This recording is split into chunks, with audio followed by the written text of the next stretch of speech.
Hello everyone, my country people. This coalition between Atiku and Obi, they never start, but wahala don enter inside. Guys, how are we going to go about this coalition? Now, this happened in Jigawa. Chaos erupts as some Jigawa delegates disrupted Atiku and Obi's coalition meeting. The former Rivers State Governor 𝐂𝐴𝐚𝐸, and other dignitaries were also present at that meeting. And the meeting descended into chaos as some delegates from Jigawa disrupted the proceedings. It wasn't a funny sight at all. In fact, it was an eyesore. Tension arose when the former secretary to the government of the Federation, Babachir Lawal, announced a delegation to speak for the state. And in protest, several Jigawa delegates stormed the stage, blocking the individual from speaking and insisting that they would not be represented by those named.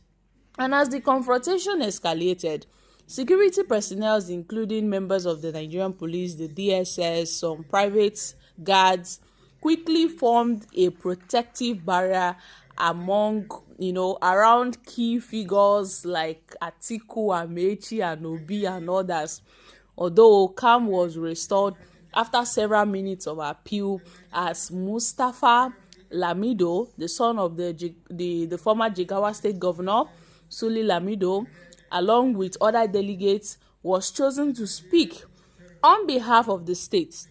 So a high-level coalition meeting involving Atiku Abubakar, the former vice president, the Labour Party's presidential candidate in the 2023 election, P2B, and the former Rivers State Governor 𝐂𝐴𝐚𝐸, and other persons, descended into chaos as these Jigawa State delegates disrupted the proceedings.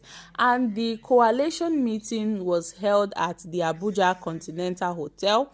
It was organized by the National Political Consultative Group and was briefly disrupted by the disagreement over a representation for Jigawa State. Guys, this is interesting, my country people.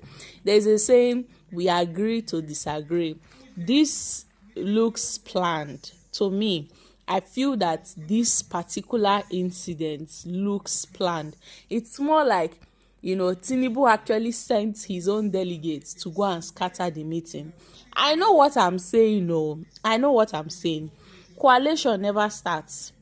Confusion don dey enter, katakata don dey enter, fight don dey enter for ordinary coalition wey e be say they just dey hold meetings they never even conclude on who they wan give tickets.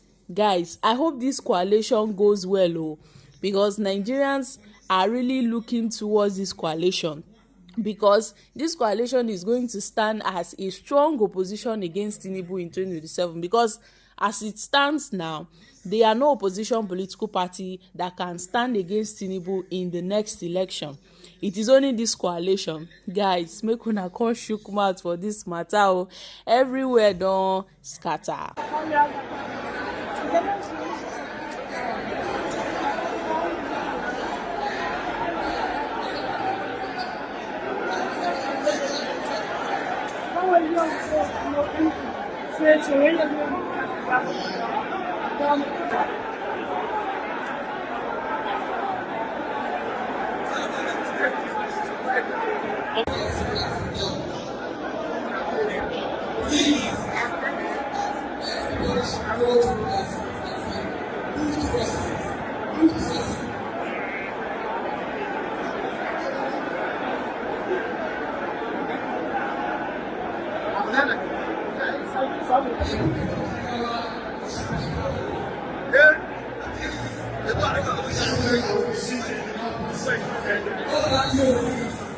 Everybody go back to your seats.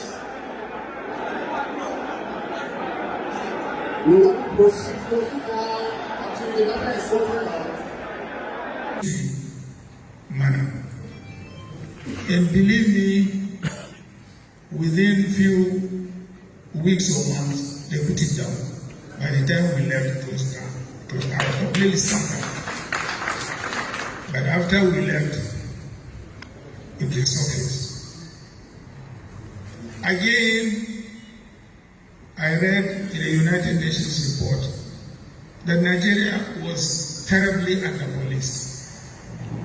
I went to him and said, Mr. President, I read a United Nations report and Nigeria is terribly under-policed. He said, what do we do? I said, well, we have many police colleges that have been closed across the states. We should reopen them and hire as many policemen as possible. And we did that. And then it came to the issue of procurement of the equipment for the police, from arms and ammunition and so on and so forth. I said, Mr. President, let's call the police. Let them tell us where do they procure these items, which countries. And the police gave us the countries. I said, let's call the ambassadors of those countries and deal directly with them.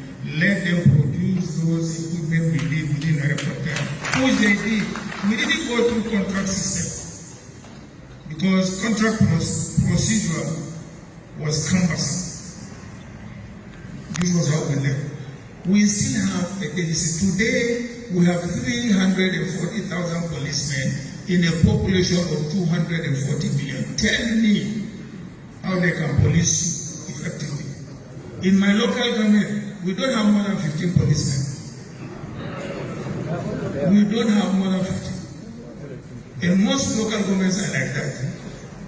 Egypt, almost 100 million population, has police alone, not armed forces, police alone, 1 million police on the streets. How can we have peace? These are some of the challenges that we have to face squarely. If we don't face those challenges squarely, and let's come also to the issue of education. Yes, the North has been backward in education for quite some time. I went to the president and said, look, I wanted to set up an educational panel, particularly focusing on other states. And we set up a panel under Professor Adamu Peki over there, a renowned international economist.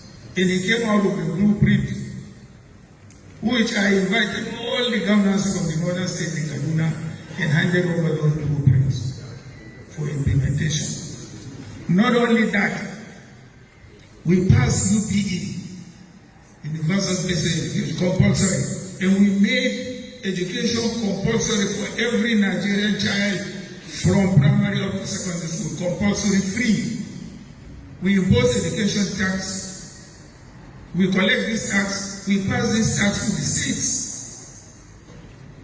I nearly shed my tears when I last visited President Muhammadu Buhari in Daura. I landed at 𝐂𝐡𝐚𝐨𝐬 Airport. From 𝐂𝐡𝐚𝐨𝐬 Airport up to Daura, hordes of Almajiris, 20, 50, 30. This is the home of the foremost 𝐂𝐡𝐚𝐨𝐬 College, where all our First Republic leaders went to. Today is the home of Almajiris in 20s, in 30s, in 40s, till I went to Daura. And from Daura till I came back to the airport, the same.